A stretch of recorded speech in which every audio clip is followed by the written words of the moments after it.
Hello there, my name's Tim Walter. I'm a house healer and an alternative life coach. Welcome to this pre-recorded version of Monday Moments, the programme at the beginning of the week in which I answer your questions.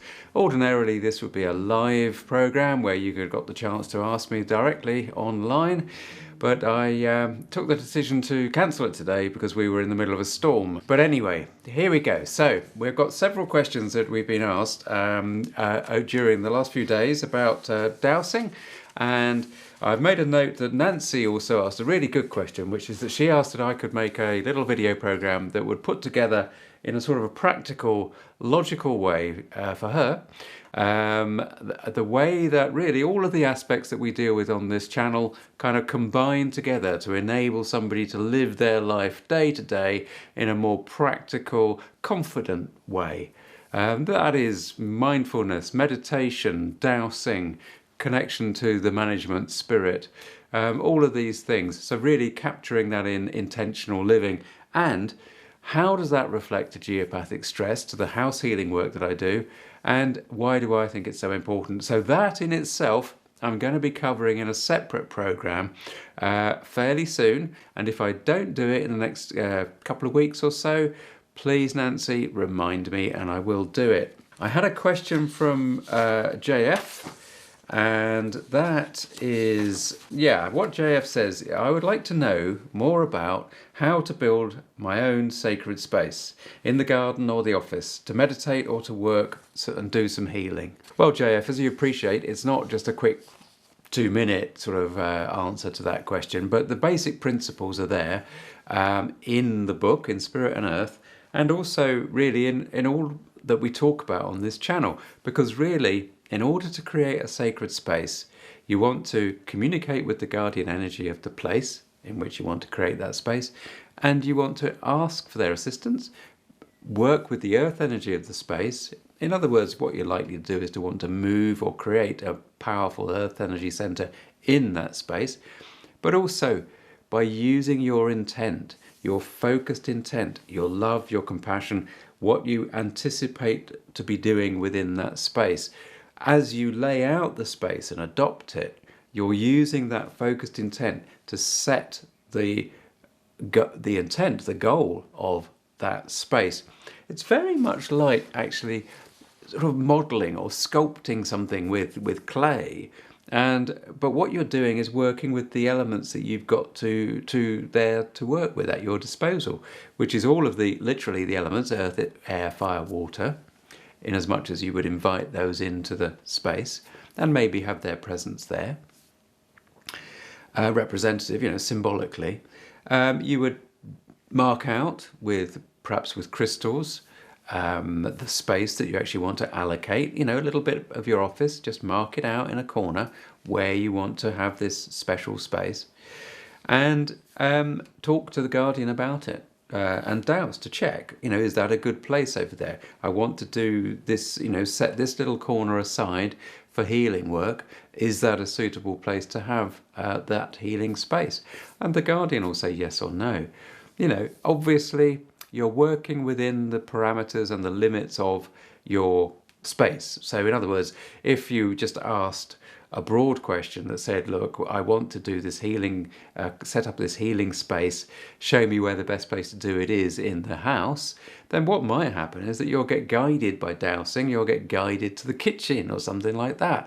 Now that's no good at all. You've got to work within the parameters of your practical day-to-day life. So really what you're saying to the universe is, and via the guardian of the space, I want to set up a healing space, and I want it to be in this office. Is this the best place for it?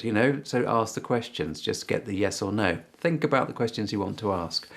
In terms of setting out the space, just get 4 or so little crystals, dowse to see which crystals are going to be appropriate, probably something like amethyst or rose quartz, for example.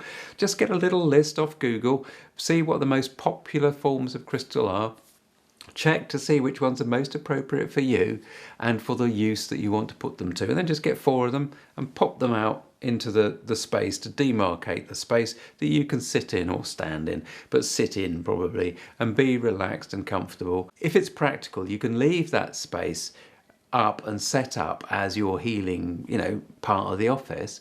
Or if you have to use that space for other things, then you're going to want to put everything away and clear it again. But really, the best way is to leave it as an open space, an active space that you will constantly use. Really, fundamentally, just use your dowsing, speak to the guardian of the space, your house. Double check with her that it's okay to use a particular corner that you want to use. Set it up, cleanse it, clear it. Ask with the ultrafine mesh net of light and love. Ask to clear the space before you start to set anything up. Mark out with your crystals where you want it to be. Little square space, for example, with a chair in it. Maybe a little kind of desk or table, and just go for it. Okay, and then every time you want to sit there and use it, just tune in. Know that you're in a special place, and don't forget, close down. Do all the things that you would normally do. You do put your protection in place before you start the work, and you do the work, and then you close down again, right? Okay. I think we've sort of covered that for you in that sense, JF. Couple of questions here from Bill about dowsing, and the first one is, now Bill uses a pendulum when he's dowsing, and he hasn't been doing it long. And he says, sometimes the pendulum response movement is slower and weaker, and at other times faster and stronger. What is the meaning of this variation? Well, there are two things. Either it's simply because your connection isn't really strong. It is just simply isn't really, you haven't kind of dropped into that different mindset. We talk about this a lot, don't we? About the fact that you need to allow yourself for your brain waves to drop into the meditation mindset when you're dowsing. So it might be that. And it's like, you're just not got a good connection.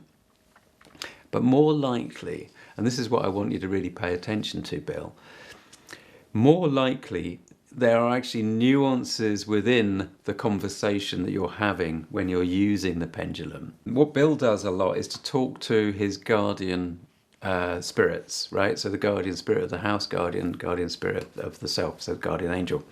Now, and spirit guide, basically. Now, when I used to speak to the guardian spirit in the house that we used to live in, and now when it occurs now as well, when I have these sort of conversations when I'm dowsing, a slower, weaker response kind of indicates, well, you're sort of right, but not really, you're on the right track. So, and you can almost hear it sometimes, you can hear them talking like that as the pendulum responds in a sort of slow way, rather than a, yes, of course, you're absolutely right, which is whizzing round. And so that's how I feel that dowsing can actually give you an impression of the nuance of it within a conversation. And don't forget that I came to dowsing in this conversational way, which is a bit more of a mediumistic sort of route into dowsing. Many dowsers don't agree with this at all. They say that actually you can't do anything but get a yes and a no, whereas actually I tend to get a conversation going on, and it's more about what's going on in here, in my head, in my inner universe, than it is about watching that, right? So just think about that. So I think, so really, actually, if we move on to your second question, Bill, then I think we'll tie the two together, because Bill's second question is, I have made a connection with my spirit guide. The spirit guide is female, and she revealed her name to me. At the beginning of each dowsing session, I would always ask if she is with me. Sometimes she is, and sometimes she isn't. But either way, I never feel a change of energy around me. Is this because our relationship is relatively new, as about 2 months, or am I not sensitive enough to feel the spirit energy? Okay, so in the first question, I was saying that you start to feel the nuance within a conversation.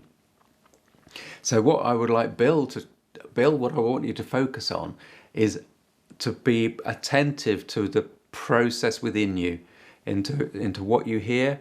So we've all got our own inner voice, but gradually, the more you practice and the more you do that sort of pendulum work with that spirit energy, then the voice kind of slightly changes a bit. Now, the other thing I want to say is, Bill asks the question, Is it because our relationship is relatively new, that's about 2 months, or is he not sensitive enough to feel spirit energy? Now, we don't know whether Bill is sensitive enough, and it's not about being sensitive enough, it's about understanding how Bill processes the information for himself. He may not be very clairaudient, he may not hear voices, right? He may feel responses more, so it's clairsentience, or he may see more of responses, which of course is clairvoyant. But most people are a bit of a mixture of all of that, and really it's about having the faith and the confidence of just going with it. It's not about beating yourself up because you're not sensitive enough. It's about practice, practice, practice, practice. Now, don't forget, Bill, you've been doing this for 2 months. I've been doing it for 20 or so years. So there's a difference. How long after I started dowsing did I start to feel and hear these sort of voices, I guess, is your next question. Well, for sure, that was not like years, but certainly it took me, a fair amount of practice. So I don't think it's a question of you not being sensitive enough, Bill. I think it's actually just practice, practice, practice. And although that may seem like a never-ending road, in a way that is the case. It is a never-ending road because you constantly develop and you constantly find out new things as you develop and do more dowsing. And as spirit, you're on a journey with spirit now, the management, and the management will teach you. They are your guides. They are teaching you one step at a time. And that's the way it's going to go. So just stick with it. Don't be downhearted, don't get frustrated. I know it can be a bit like that, but work with the things that really work for you, the things that get you excited, because that'll keep your energy up. That'll keep your interest going. Don't forget that in particular, the way that I work and the way that I see the world, and I see dowsing as just one aspect of our connection to the management. Our whole life is that connection in flow all the time, varying degrees of flow, I mean, some days are always going to be better connected than others. But the fact is that everything that happens, all new information that comes to us, is brought in because we have that connection to the creative spirit, to the ultimate creator, to God, and that is a divine process as we live our life from moment to moment. So all of this, everything that happens around us, can be considered to be of significance if we choose to look at it in that light. But as I've said before, it's a very difficult path to tread, and sometimes it can actually do your head in, trying to look at everything. And indeed, I still say that not absolutely everything that happens necessarily is of significance, and it's up to us to kind of evaluate what are the significant things. When are we being taught? When are we being shown? When are we being led further along the path that we have chosen to walk along? Okay, so and in that way, by being selective about it, we actually avoid the process where it just does our head in. Because if you start to look at everything, absolutely everything, as being as being significant, then that way lies madness. That way lies madness, if you like. So anyway, look, there you go. I hope that's helpful, Bill. So a good couple of questions there, talking about significance and things. And I'll just finish on this. Is that actually my brother? I got a brother who's a couple of years older than me. He's a lovely, lovely guy, very sensitive, and he writes poetry. And he dropped me a little poem. This is a very simple one of his, but I'm just going to share it with you, if I may.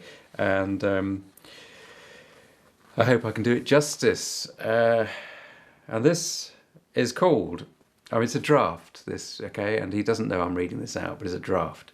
And it's called The Book of Answers. Were we to ask any question, then consult the Book of Answers, to open a page at random for reply. My question, why do we die? Ask your father, came the reply, but he's dead. You could try ringing him, but he's dead. You could send him a letter, but he's dead. I study, silence, open my ears, Stephen, it's for all of us to discover, in the light of our own lives, how we stand against the backdrop of eternity and breathe. But I want to know how we become, how colour dances with birdsong. You die to be reborn, to learn, to grow, to give. I can say no more. He makes himself a corned beef sandwich with mustard and sits on a deck chair in the garden. Now that's typical. I love that. I actually really love that little poem because it sums up so many of the questions that we have. What's it all about? And the answer comes back all the time. Just be. So we should perhaps all pull up a chair and sit in the garden and listen to the bird song. And maybe try that more often, hey? So until next time, when I hope we'll do a live session, take care. Bye-bye.